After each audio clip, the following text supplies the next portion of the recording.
سامعين بالأندلس وحضارتنا الكبيرة اللي هناك صارت ولا زالت آثارها موجودة؟ سامعين بزرياب؟ هذا المبدع العراقي اللي أصلا من الموصل. تعرفون شنو سوى زرياب؟ زرياب راح للأندلس وهناك سوى ثورة كبيرة في الفن والستايل والأتاكيت، والغرب اتعلموا منه، وهو أول واحد سوى المنيو بالأكل بالمطاعم عندهم، وصارت الشوربة تتقدم قبل أي وجبة طعام. وحتى الأزياء، زرياب سوى تصاميم لأزياء الرجال والنساء. أكيد تعرفون أو سامعين أنه هو اللي ضاف الوتر الخامس الآلة العود. زين، سامعين بفن وموسيقى الفلامينغو ورقصاتها المميزة؟ زين، تحبون ريال مدريد لو برشلونة؟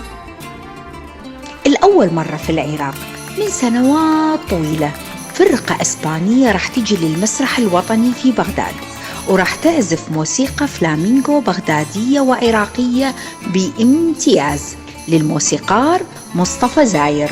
وهاي المجموعة سماها مجموعة قرطبة، وسووا وياها حفلات بالمغرب بمشروع المهم واللي أطلق عليه عنوان طائر الأندلس. ننتظركم يوم 28/6 بالمسرح الوطني الساعة 7:30، وأنا أيضا راح أكون هناك عريفة للحفل. هذا الحفل اللي هو نسيج وطني عراقي أسباني. قطع التذاكر فقط إلكتروني، لحقوا حجزوا من ينفتح بيع التذاكر. ننتظركم.